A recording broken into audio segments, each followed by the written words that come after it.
반갑습니다. 방금 소개받은 이민원입니다. 다시 한번 인사드립니다.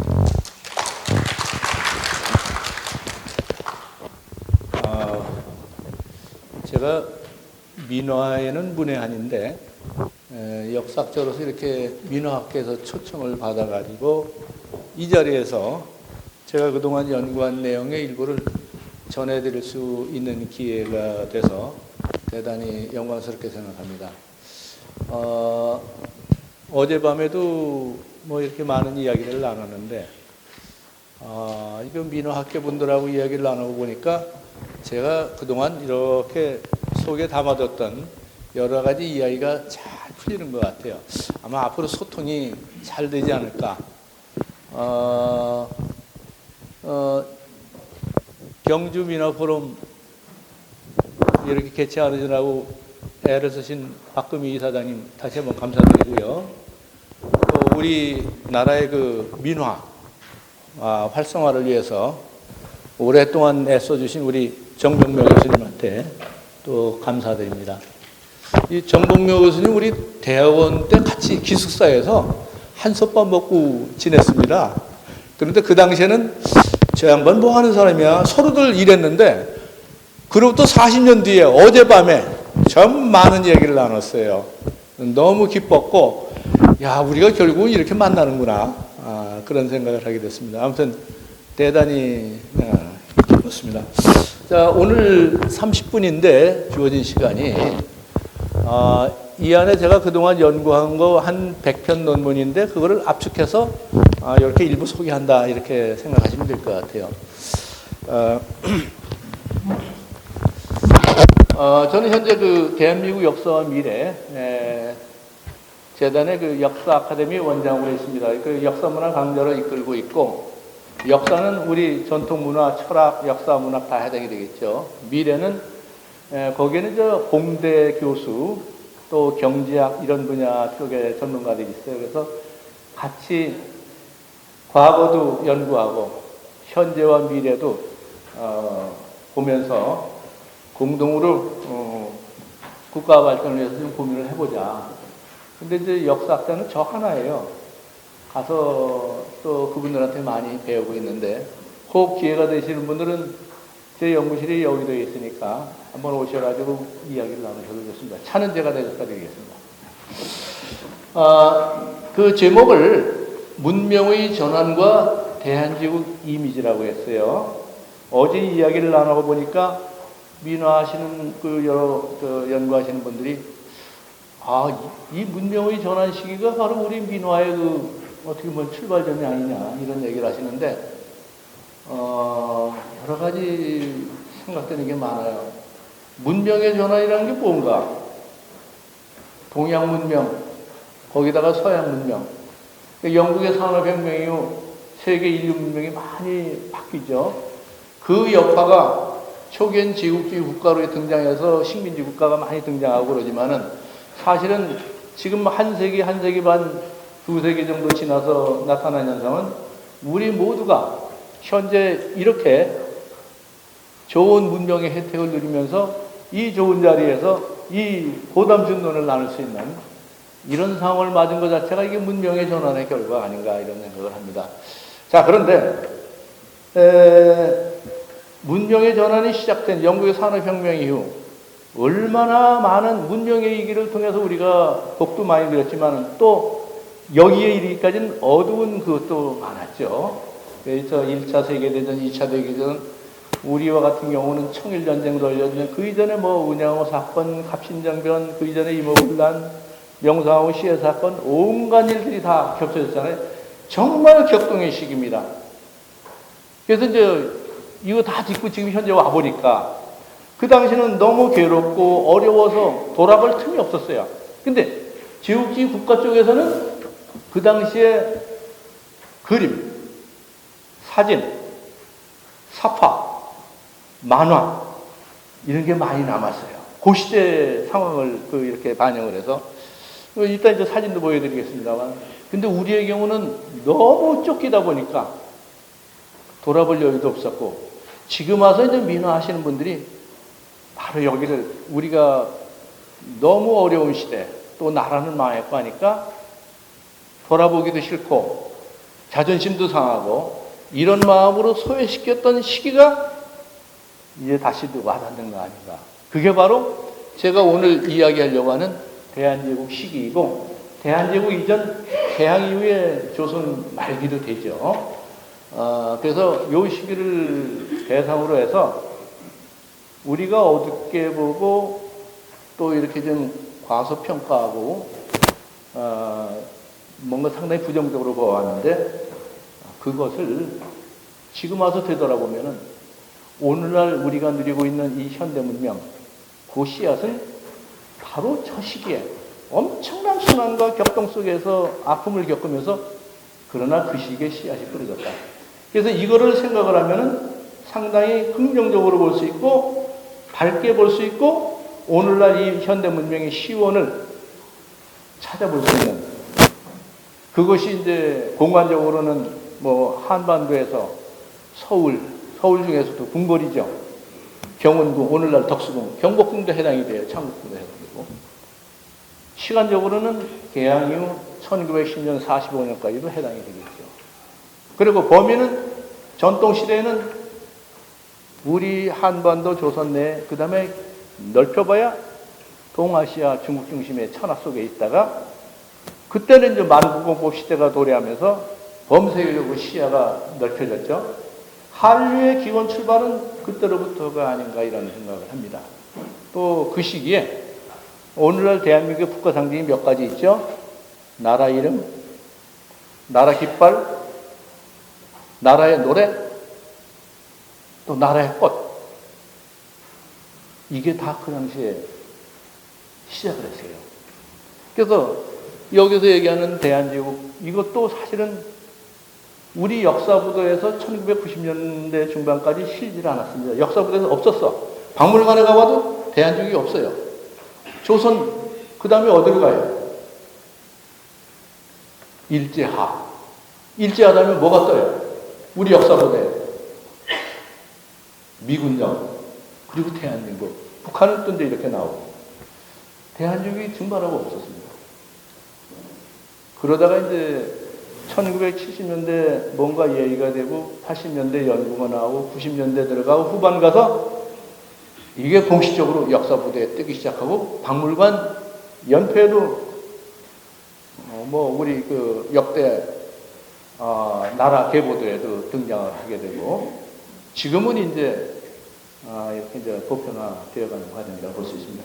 자, 그럼에도 불구하고 그 시대에 관한 이미지는 너무 부정적이고 어둡고 그래서 민화에서도 그 시대에 새로 등장하는 신문물과 그것과 조우하면서 우리 사회에서 벌어지는 여러 가지 진풍경이 많은데 그것이 민화에 그렇게 반영은 많이 안 되지 않았나. 제가 민화 쪽에 잘 모르지만은 많이 가해박물관이라든지 또 이런 전시회라든지 많이 가봤는데 그 이전 영종조 시대라든지 이런 책가도라든지 뭐 궁중에 이런 건 많이 봤는데 서양이나 일본에서는 엄청 그 당시에 변화하는 모습을 많이 담았어요. 사진으로도 담고 그림으로도 담고 그 뭐 민화 요소가 강하죠. 근데 우리 쪽에서는 너무 먹기 살기 바쁘고 사진기도 귀하고 여러 여건이 안 되니까 흘려버리고 왔어요. 그러면 어떻게 보면 지금 그 시대에 관한 것을 역동적으로 우리가 민화의 소재로 삼으면 어떨까? 이게 제가 말씀드리려고 하는 오늘의 핵심입니다. 시간이 좀 많이 없기 때문에 사진을 보면서 말씀드리도록 하겠습니다. 어떻게 이 얘기가 잘 전달이 되나요? 예.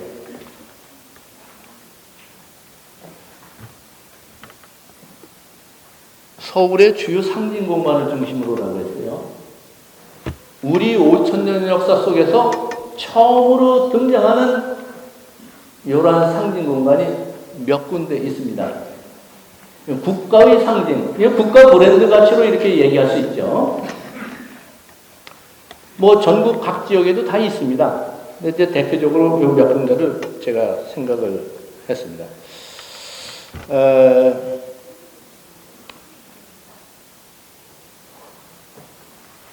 주요 내용은 대한제국으로 등장하게 된 과정, 그 이후에 어떻게 정치 외교적으로 문화적으로 대한제국 탄생하면서 서울이라는 지역, 그 중에서도 황궁이 위치한, 경운궁이 위치한, 오늘날 덕성이 위치한 경운궁 자체하고 정동 지역, 요즘 정동이 굉장히 핫한 장소로 뜨고 있어요. 근대 문화의 요람이라고 해요. 그 주변에 보면 배제학당이 있고 이화학당이 있고 성공회 건물이 있고 정동지에 감리교회가 있죠. 독립신문사도 거기 있었어요. 또 영문 잡지를 발행하는 산문출판사도 거기 있었어요. 거기에 손탁 호텔도 있고. 그러면 거의 신문명의 어떤 요람이라고 할 수 있어요. 그러니까 그 당시 한국에서 가장 인구 밀집도가 높고 아주 그 엘리트들이 결집되고 서양 애들이 많이 오고 신문물이 오고 가고 커피향이 흐르던 그러한 골목 동네가 바로 정동이라고 하시거든요. 그 다음에 이제 대한제국 선포하면서 여러 가지 색깔의 혁명이 등장한. 색깔의 혁명이라는 건 뭔가? 색깔의 혁명뿐만이 아니에요. 헤어스타일의 혁명도 일어나고 복장의 혁명도 일어나고 주거의 혁명도 일어나고 그런 식으로. 대한제국의 서울의 상징문화는 요 네 군데, 환구단과 황공호, 독립문과 독립공원, 장충단과 장충단비, 탁골공원과 대한제국과 나왔다. 그러니까 환구단, 독립문, 장충단, 탁골공원 또 다 중요한 논문 소재이고 아마 민화 분야에서도 이걸 소재로 해서 활용할 가능성이 많지 않을까, 저 개인적으로는 그런 생각을 합니다.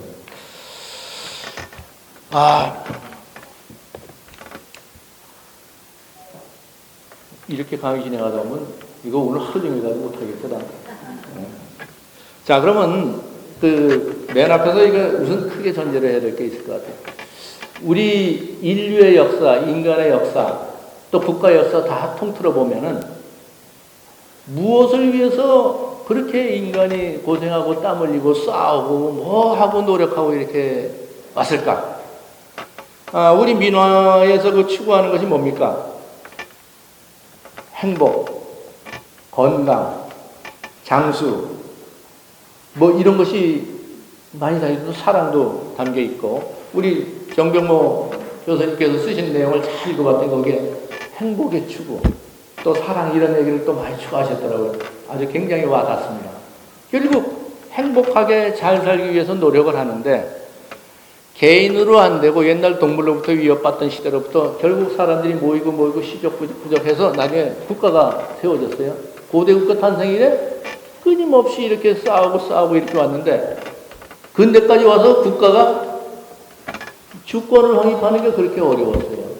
우리 5천년 역사에서 국가 주권 확립하는 거 지난 200년 사이에 이루어졌고, 또 하나 개인의 평등. 신분 차별이 있으면 이거 행복의 조건을 또 벗어나는 거 아니겠어요? 근데 이 신분 사회를 벗어나는 게 5천년 역사 속에서 거의 조선 때까지도 신분 사회였고, 그 다음에 현대 와서 결국 개인의 주권이 확립됐다는 건 투표로 되지 않아요. 이 48년에 와서 비로소 확실하게 확립이 되고 정착됐다 이렇게 할 수 있죠. 그러니까 5천년 역사에서 인류의 역사에서 제일 소중한 건 국가가 개개인을 담는 국가라는 그릇이 외세에 간섭받지 않고 어떤 그 제국주의의 지배를 받지 않고 중국에 간섭받지 않고 독립된 국가 요거 이루는 거하고, 또 하나는 개인의 신분차별 없이 주권 평등을 이루는 거, 이것이 5천년 걸렸어요. 그것이 5천년 걸렸는데 지난 100년 사이에 다 이루어진 일이에요. 그러면 지난 100년 역사는 우리 역사상 가장 격변의 시기였다. 그 의미가 와닿죠. 자, 그래서 여긴 이렇게 일제와 3.1운동, 대한민국 이런 체제를 얘기했는데 결국은 조선왕국하고 대한제국하고 대한민국을 비교해 보면은 19세기 말 20세기 초에 다 이게 이루어져. 이게 바로 우리가 많이 비난하고 많이 매도하는 고종의 시대에 다 이 과정이에요. 중국의 경우 조선왕국의 경우는 왕정체제죠. 중국의 조공하던 나라. 완전한 주권이 확립되지 않는 나라죠. 그 다음에 신부는 불평등하고. 그 다음에 오늘날 민주국가인 대한민국은 국가 주권이 확립되어 있고 개인도 주권이 확립되어 있죠. 그런데 완전히 두 가지 다 국가 주권, 개인 주권이 이루지 않다가 오늘날 대한민국에서 다 이루어졌는데 그 중간에 과도기에 황제 국가인 대한민국이 등장하면서 한쪽으로는 국가가 주권 확립했어요. 근데 아직은 전제군주 시대야. 그러니까 앞 시대하고 뒷 시대를 하나씩 걸치고 있는 시대. 요게 대한민국의 역사적 성격이라고 할 수 있죠. 자, 그 다음에 전통시대 동아시아 중국 중심의 화의체제, 그 다음에 4대 교린체제, 사해일가, 4대와 조공, 금인과 고명. 조선왕조 500년 동안 임금이 즉위하면 중국에 가서 고해야 됐고, 왕비가 즉위해도 마찬가지, 왕자를 채권해도 마찬가지예요. 중국으로부터 임금이 즉위하면 뭘 받을까? 금인과 고명을 우리가 받아와요. 금인이라는 건 뭐야? 금도고만 인장이에요. 직인이죠. 고명은 임명장이나 마찬가지. 조선조 500년 동안 이걸 받아왔어요. 결국 중국 천하 속에 우리가 그 조공국이었다 이런 얘기죠. 요건 자금성 명청대 그 수도 궁궐이죠. 여기에 보면은 중국이 천하의 중심으로서 아시아 그 천하를 갖다가 다스린다고 하는 그러한 그 관념이 있는데, 그럼도 화의사상이라고 하고 중국 중심의 세계 질서라고 하는데, 중국의 황제만이 누릴 수 있는 이러한 천단이 있죠. 북경의 장성 남쪽에 천단이 있죠. 거기에 있는 기년전입니다. 여기는 황천상제의 그 위패 같은 것도 모셔두고 그랬는데, 여기에서 요거 기년전인데, 여기서 행사를 할 때는 위패들을 밖으로 이렇게 모셔가지고 여기다 비치하고서 황제가 의례를 행하는 거예요. 중국의 천자만이 할 수 있고 주변 다른 나라들은 이런 행사를 할 수가 없어요. 이게 독립국 완전한 지배자라고 이렇게 할 수 있죠. 이때 명청대 이 행사를 살펴보면은 이 한 번 임금이 황제가 여기에 올라가서 이 행사를 하는데 2만 명, 3만 명이 여기 참석을 했다고 해요. 우리 대한제국 때 환구단거를 하고 나서는 또 우리는 우리 규모 맞게 이제 그런 행사를 했는데, 그런 상징적인 건물이죠. 근데 우리는 뭐야, 그 당시에? 영은문. 북경에서 사절이 오면은 대신들이 나가서 여기서 맞이하고, 그 다음에 보면은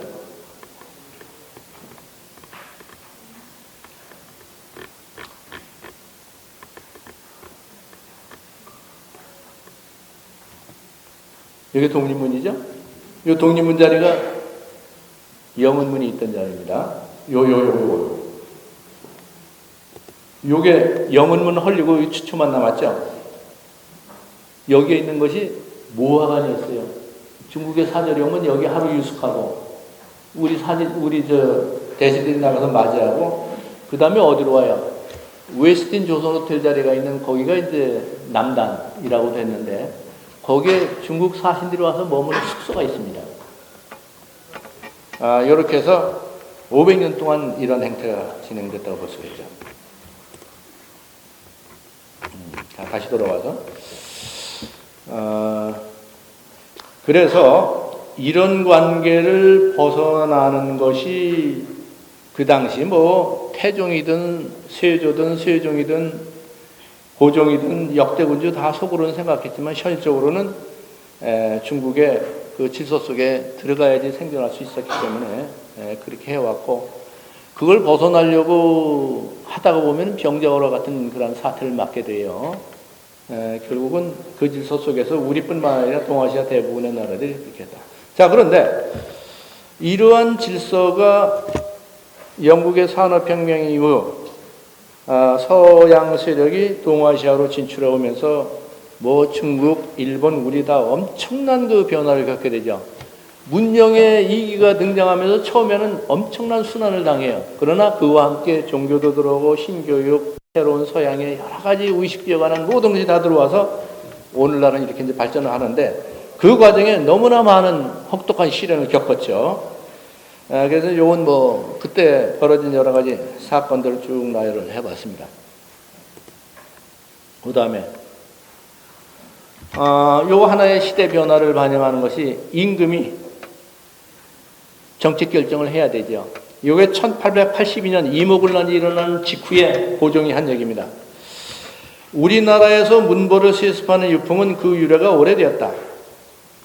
귀족들은 지서 자손들이 수없이 뻗어나가 부모를 섬기고 자식을 기를 미천이 없고 천민은 문벌이 한미하다는 이유로 먼 옛날부터 억눌려 살아왔다.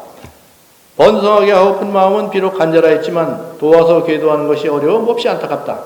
지금 통상과 교섭을 하고 있는 이때에 관리나 천한 백성의 집을 막론하고 크게 재화를 교육하도록 허락함으로써 부를 쌓을 수 있도록 하고 농, 공, 상 이들의 자식도 학교에 들어가는 것을 허락하여 다 같이 공부하도록 하라. 오직 재능과 학식이 어떠한가만을 보여야 할 것이요 출신의 귀천을 따지면 이게 1882년에 선언한 거예요. 그런데 전국의 양반 유림 이쪽에서 그 하나쯤 벗어나기가 어려워요. 요즘 같은 대통령 한마디면 전국에 다 퍼지지만 그 당시에는 지방까지 가려면 얼마나 절차가 복잡하고 또 의식구조 바꾸는 거 힘들어요. 이때 이제 그 이모군란이 일어나는 원인도 일본 교관을 초빙해서 우리 신식군들을 양성한다 그랬잖아요. 이게 그 당시에 엄청난 반발을 불러일으켜가지고 우리 신식군대 양성 그래가지고 무너지고 이모군란에 의해서 파탄이 났죠. 한번 생각해 보세요. 임진왜란 당시 우리가 그래 적대했던 일본한테 신문물 먼저 수용해서 발전한 일본이잖아요. 그럼 우리가 거기를 모델로 발전하겠다. 그래서 신식 무기를 수입하고 일본 교관을 초빙해서 우리 사관생도 양성하듯이 하려고 그랬는데 다 무너졌어요. 그러니까 이모군란에서 보면은 여러 가지 배경이 있고 대원군도 있지만은 사실 신식군대가 양성됐다면 나중에 어떻게 됐을까? 그 당시에는 반발이 심해서 어려웠죠. 그럼에도 불구하고 헐버트 박사 같은 사람 초청하고 이화학당 같은 이런 새로운 학교가 출발하는데 서양인 선교사들, 서양인 교사들 와가지고 서양의 근대 지식, 서양의 교육제도, 또 그 인간의 평등 이런 걸 가르치면서 우리 이제 신문명이 태동하기 시작했습니다. 자, 그럼에도 불구하고 한쪽으로는 신문명이 태동하는데 국제관계에서 강대국끼리는 서로 전쟁 싸움이 왜 더더욱 세력을 확장하고 새로 생산한 그런 상품들을 갖다 수출해서 국가의 부를 쌓으려고 하다 보니까 결국 식민지가 많이 확보되고 아시아, 아프리카의 수많은 나라에다 식민지가 되잖아요. 우리도 마찬가지예요. 그런 운명. 그런데 몇몇 강대국들이 부를 쌓고 제국적으로 성장했는데 나중에 전 세계를 다 분할하고 나서는 이제는 자기들끼리 싸우게 됐어요. 그게 세계 제1차 대전, 제2차 대전. 근데 그에 앞서서 아시아에서 벌어진 일은 한반도와 만주를 둘러싸고 청일전쟁, 러일전쟁이 일어나면서 청일러 사이에 한반도를 둘러싸고 패권을 경쟁을 했다. 그것이 조선 말기의 우리 처한 상황이고 대한제국기의 우리의 운명이었어요. 대한제국이나 조선 말기의 우리의 능력 가지고는 군사력이 100대 1 정도나 될까요? 국가의 부도 마찬가지고. 도저히 견딜 수가 없는. 자, 그러나 그렇게 견딜 수가 없는 시기에도 불구하고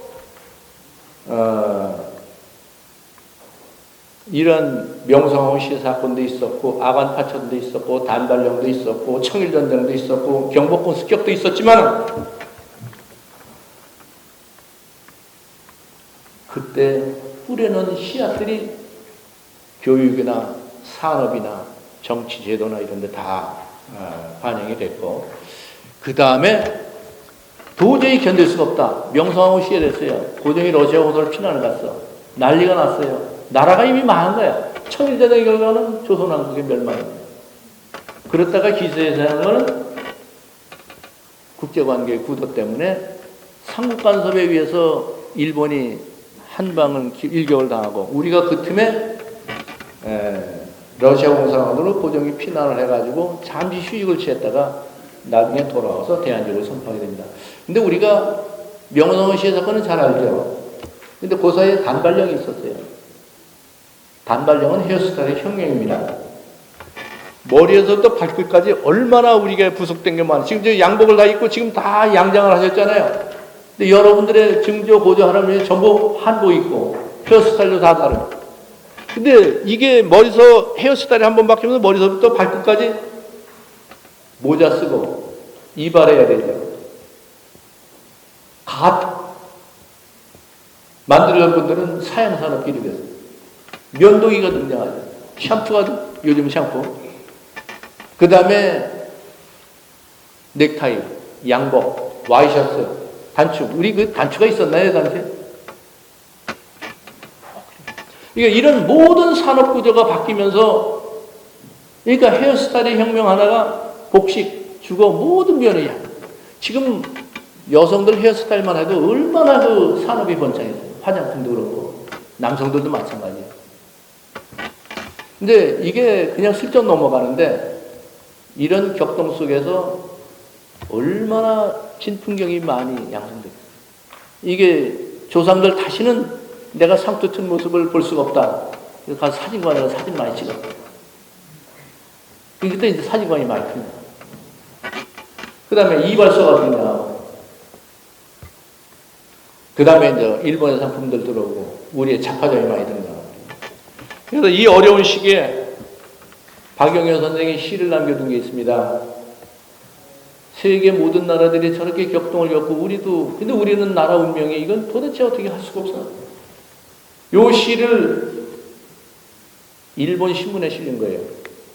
수택 어룡국 산림조수가 고주명월야 하처정생에 물과 연못은 골 물고기와 용의 나라여 산림은 새와 짐승의 집이다. 외로운 밝은 달이 뜬 달밤에 외로운 배에 혼자 떠서 앉아 생각을 하는 하처저생. 어느 때 가서야 나의 생애는 안정이 될 것인가. 아마 그 당시 여기 계신 모든 분들의 증조, 고조, 할아버지, 할머니의 생각이 다 그랬어요. 자, 그런데 그럼에도 불구하고 한편으로는 독립신문도 나오고 독립협회도 조직되고 신문화 운동에 드러나죠. 근데 여기 국가 정부 차원에서 선포한 것이 대한제국이고, 대한제국을 선포한 것은 국가의 자주 독립의 염원을 담아서 한 것이고, 그리고 나서 여러 의례 양식이 변화하고 또 서울의 여러 가지 상징 공간이 등장합니다. 대한제국 선포 과정이라든지 이거 가지고 논란들이 많습니다. 보수 유생들은 망령되이 우리가 조선이 어떻게 황제 나라를 칭하느냐, 허례허식이다. 또 하나는 그런데 돈 쓸 거 있으면은 신식교육에 투자를 해야지, 이런 사람이 있어요. 그런데 그 당시 대한제국의 국가위례를 가장 주도했던 훌륭한 학자, 대표적인 학자가 위암 장기현 선생입니다. 시리아 방송대국 쓴 분이죠. 그분은 양쪽 주장 다 이야기가 설득력이 있어. 그런데 우리에게 필요한 거는 국가의 주권의식, 국민의 4대 의식을 떨쳐버리는 것. 이것이 굉장히 필요하고, 그런 의식을 환기하는데 충격적인 요법은 고종이 황제직위하고 제국 선포하라.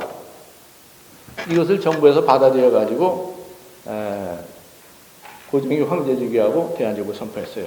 그 대한이라는 건 오늘날 우리 대한민국으로 국호가 이어지죠. 그 다음에 의례 양식은 황제에게 한다면 전통적인 어떤 의식구조, 동아시아 의식구조 속에서의 행사지만은 다른 면에서는 또 근대적 의미의 새로운 상징 공간을 만들고 국가 주도로 다 일을 시작했어요. 그게 바로 독립문 건립. 또 하나는 서울의 장충단 공원 있죠. 나라를 위해서 목숨을 바친 전몰 장병에 대한 추모 재단을 만든 게 그겁니다. 일반 병사들까지 포함해서. 그 근대적인 의미의 국가보훈의식의 출발이라고 볼 수가 있죠. 전통시대는 고위 장성이나 고위 관료들이 주로 대상이었는데, 근대 와서 일반 병사의 아내가 나중에 남편이 죽은 걸 소식을 듣고 우물에 투신 자살을 했어요. 아마 그런 사람이 굉장히 드문데 거기에 대해서도 정령을 만들어주고 나라에 대해서 충성을 한 사람들에 대한 보훈, 그러한 제도가 대한제국이 시작을 하죠. 그 다음에 또 하나는 아까 독립문 건립했다 그랬죠. 거기서 애국가가 많이 불리고 독립의식 많이 얘기하고 태극기도 독립문에 등장을 해요. 그 다음에 그 독립문 그거 하고 또 하나는 아까 장충단 얘기했는데 또 하나의 공원이 있어요. 우리나라 최초로 국가에서 지정한, 정부에서 지정한 공원이 있어요. 어디입니까? 서울의 탑골공원입니다. 거기 원각사가 있었고 연산구 때 거기를 많이 이제 잘못 오용을 하고 그랬는데 근대에 와서 서양 사람들이 많이 오면 그 탑을 보러 많이 갔어요. 거기를 이제 공원으로 조성을 해서 그 공원에서는 뭘 했느냐? 대한제국 애국가가 탄생을 합니다. 대한제국 군악대를 만들었어요. 신식 군악대. 그래서 독일인 음악가 에케르트를 초빙해서, 에케르트는 일본에서 기미가요 편곡을 한 사람입니다. 우리나라에 와서는 우리 역사상 처음으로 애국가라는 것을 작곡을 해요. 그 대한제국과 그때는 물론 이제 황제의 만수무강을 비고 나라의 번영을 비는 그런 뜻의 내용인데 어떤 한국 역사는 처음으로 국가가 등장한다. 근데 그 다음에 그 시기에 독립공원이나 독립협회 또 배제학당 이런 데서는 애국가가 수없이 많이 등장해요. 그 중에 하나가 윤치호 선생의 작사로 알려져 있는 오늘날의 애국가가 등장을 합니다. 자, 그러면 대한이라는 나라에 등장하고 애국가가 등장했죠. 그리고 그 당시에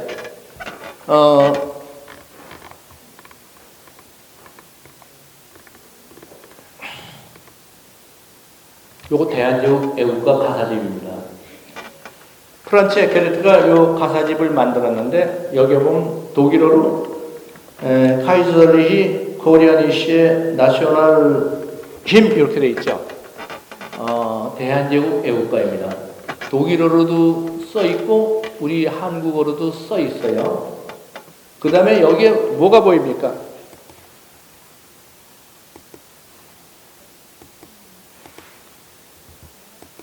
이거 잘 안 보이네. 이 빨간 태극이 보이죠? 그 옆에 장식하고 있는 건 뭐예요? 무궁화입니다. 오늘날의 나라의 꽃 디자인 등장하죠. 오늘날의 태극기 문양 약간 변형됐지만 등장하죠. 나라 이름 등장했죠. 또 애국가 가사가 들어가 있죠. 오늘날 대한민국의 국가 상징은 다 그때로부터 이어져요. 그래서 이런 시기에 이러한 변화 양상을 저는 역사를 연구하다 보니까 주로 글루다 강의를 통해서 많이 얘기하고 책을 내서 이렇게 홍보하는데 제가 어제도 이야기를 나누고 여기 와서 이렇게 시각 디자인을 많이 활용하는 이런 장면을 보니까 이거 민화하시는 분들이 이걸 응용하시면 얼마나 좋을까. 우리가 너무 그 시기를 잘 모르고 외면하다 보니까 이 소재가 안 띄었는데 이거 무궁무진하지 않을까. 그 갓과 상투 이것만 해도 세종대왕도 이순신장도 광개토왕도 다 상투했었잖아요. 그 100년 전에 한순간에 단발령에 의해서 그 위에 사라졌어요. 얼마나 많은 변화가 있겠어요. 이거를 일본 쪽의 사파나 만화에서 보면 굉장히 조롱을 해요. 이 뒤떨어진 조선. 그런데 우리가 전통과의 결별을 할 때 제대로 예를 갖추지 못해요. 뭐냐? 우리 5천년 역사 속에 상투를 해왔는데 단발을 하게 되잖아요. 그럼 조상 대대로 이 해온 이거를 갖다 신체 발부 수지부무라고 해서 이렇게 소중했는데 이제는 시대가 바뀌었으니 바꿔야 되잖아요. 여기에 정중하게 예를 표현하고 단발을 한 사람이 있어요.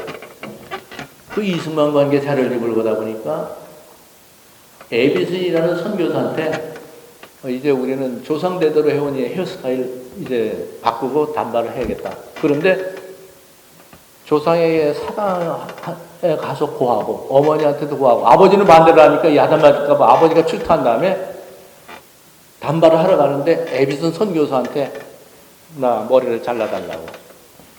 확실하게 이해를 표현하고 전통을 정리하고 새로운 문명을 받아들였어요. 그러니까 우리가 너무 근대에서 경황이 없이 받아들이다 보니까 이런 정도 예를 못 갖췄는데 그런 것도 상당히 재미있는 소재가 될 수 있죠. 얼마든지 풍부한 소재들이 많은데 오늘 제가 이제 이 국가 상징 얘기한 것도 그런 범주 내에서 대한민국이 지금 얼마나 자랑스럽게 이걸 생각해. 2002년 월드컵 당시부터 아마 이런 붐이 확 일어나서 태극기라든지 애국가라든지 대한민국 구호라든지 대한의 구호 이런 걸 얼마나 우리가 자랑스럽게 왔어요. 그리고 또 우리가 그만큼 성장했고 발전했고 세계 10대 강국 이내로도 지금 진입하고 있잖아요.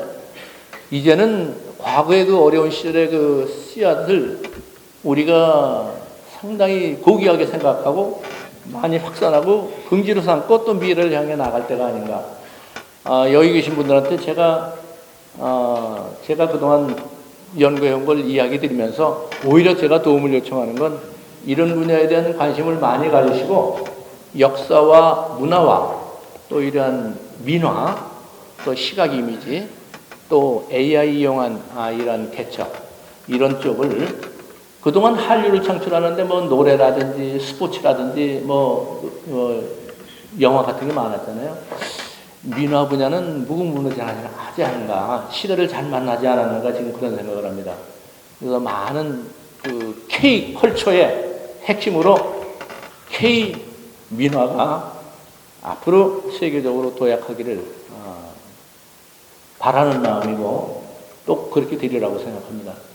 그런 주문하면서 저의 말씀은 여기서 마치도록 하겠습니다. 예. 어디요? 어디요? 예. 그거.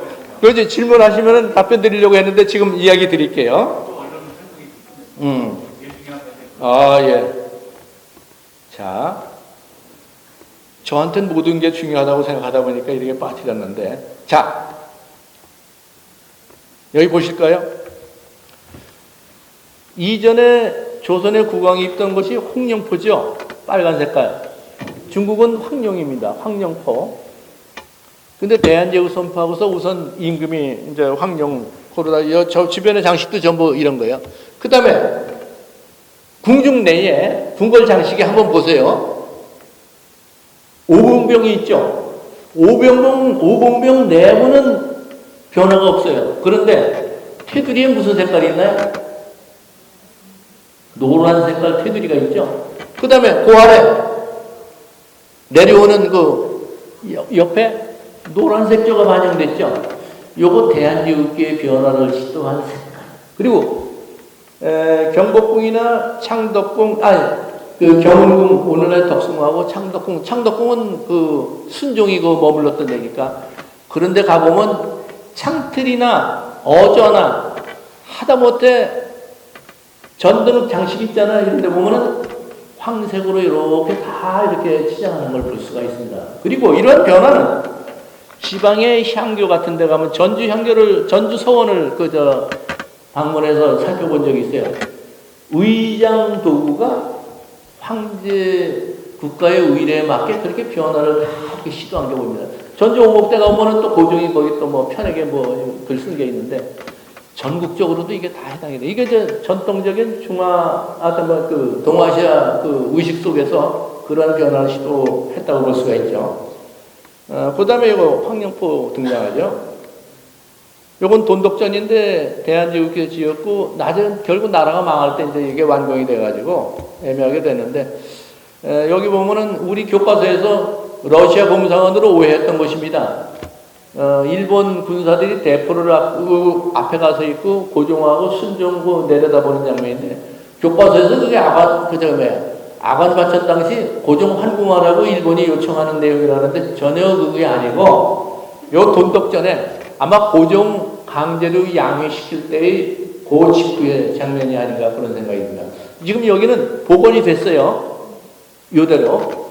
내부에는 이제 대한제국기의 신문물 수용과 여러 가지 격동의 그 현실을 보여주는 장면이 이 안에 되어 있습니다. 그 다음에 여기 순정효 황후죠. 복식. 그 다음에 여기 주목해 볼 거는 덕수궁 중화전 천장에 용장식이 상당히 볼륨감 있게 잘 돼 있어요.